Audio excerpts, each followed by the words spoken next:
Hello and welcome back to the Fantasy Playmakers. What's up, guys? For today's video, I'm going to be going through 3 of my running back sleepers for the 2021 fantasy football season. And when I'm looking for sleepers at the running back position, there are kind of a few things that I'm looking for. The first one is that I'm going to be targeting running backs who have had NFL success. So these were players that have been fantasy relevant in previous years. The second thing is I'm going to be looking for guys who have the potential to lead their backfields. So I'm not looking at handcuffs. I don't want players who can lead the backfield, if the starter goes down. That's not what I'm looking for. I'm looking for guys that can break out of their backfield but are still going pretty late in drafts. And then the last thing, for what I'm defining as a sleeper, I'm just going to be looking for running backs going after pick 100. So that's kind of like my cutoff there. If you guys watch this video and you enjoy the content, please just leave a like and subscribe to the channel. Then let me know your thoughts down below. But let's get right into it. The first running back sleeper that I have is James Conner. He signed with the Cardinals this offseason, and obviously there are some clear red flags with Conner. Health has definitely been an issue for him in the past. He missed 3 games in 2018, 6 games in 2019, and then 3 games in 2020. But what I like about James Conner is that he's shown that he can lead a backfield. In 2018, if you remember, Le'Veon Bell didn't play in the entire season because he was holding out for a contract. And in that season, in 13 games, James Conner rushed for 973 yards, tallied 497 receiving yards, and then 13 total touchdowns in that season. And that led him to finish as the RB7 overall in points per game. When I'm looking at this Cardinals team, I really like the potential role that he could have. He's going to be competing with Chase Edmonds for the touches. And obviously Chase Edmonds is the favorite, to be the workhorse out of this backfield. Edmonds already has the receiving role locked up, but I do think that the red zone carries and a solid chunk of the overall carries should still be up for grabs. And I think that's where James Conner can swoop in and steal those touches. He does have that potential to take over the Kenyon Drake role. Last year, Kenyon Drake relied on rushing volume and red zone work. That's a very solid and profitable role to have, especially when you're operating on a high-scoring offense, which is what I expect out of the Arizona Cardinals. And right now, he's being drafted as the RB37 overall. But I think if he can secure this role, he would have a great shot to be an RB2 this season. So that's why I'm willing to take a shot on James Conner. The second sleeper I'm going to talk about is David Johnson, and he's definitely past his prime. He's no longer that top 3 fantasy football draft pick, but he is still being wildly undervalued in my opinion. He's being picked as the 43rd running back off the board. That is a 12th round pick. He's a part of this veteran backfield with the Texans. So you've got David Johnson, Mark Ingram, Rex Burkhead, and Phillip Lindsay. I personally think Phillip Lindsay is the biggest threat to him in that backfield, and I'm actually going to talk about Phillip Lindsay after David Johnson. But then you have Mark Ingram.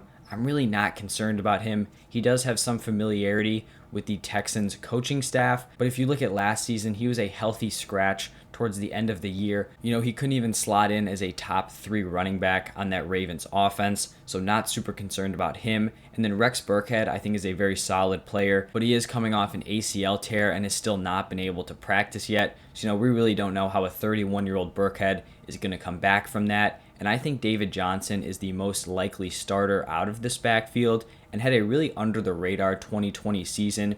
If you look back at his finish, he was the RB15 in points per game. I don't think many people remember that David Johnson finished as a high-end RB2, and I do think he still has the potential to be involved on the ground and in the air. And even though this Texans offense is going to be bad, we all know that they're not going to score a lot of points. The starting running back on this team can still have a lot of value. We've also been hearing from training camp that David Johnson has been one of Tyrod Taylor's top targets. And that's one of the best ways to recover from being on a low-scoring offense. If you can get a lot of receiving involvement, that's going to be very solid for your overall production. And so I think David Johnson has a great shot to outproduce his current ADP. I hinted at this a little bit earlier, but the last sleeper I have this year also comes from that Texans backfield, and it is Phillip Lindsay. I think he has the second best opportunity to lead this backfield, and he's being drafted as the RB52. So this is a pretty deep sleeper. He's being drafted in the 16th round.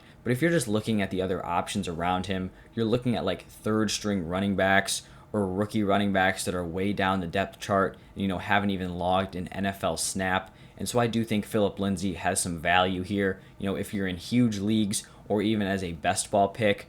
But of the 4 running backs in this Texans backfield that I mentioned, David Johnson, Phillip Lindsay, Mark Ingram, and Rex Burkhead, Lindsay definitely has the youth on his side. He's going into his 4th NFL season and has put up some impressive numbers in his rookie and sophomore seasons. He finished as the RB13 in points per game in 2018 and then the RB24 in 2019.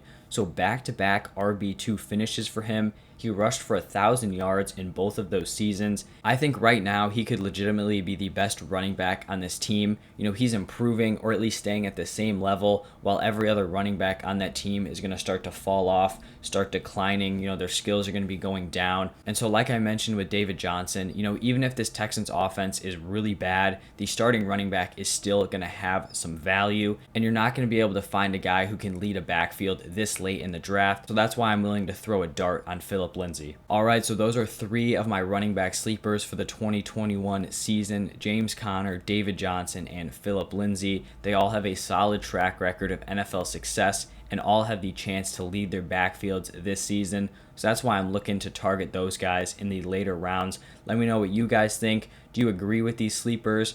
Do you have some other running backs that you're targeting in the later rounds? Let me know down below. I'll be responding to everyone who comments. And then also make sure you like this video and subscribe to the channel. It really helps support me a lot. Thank you guys for stopping by. Make sure you stay tuned in the next few days. I'm going to be putting out similar videos for wide receivers, tight ends, and quarterbacks. So look out for those. But that's all I have today. Thank you guys again, and I'll see you tomorrow.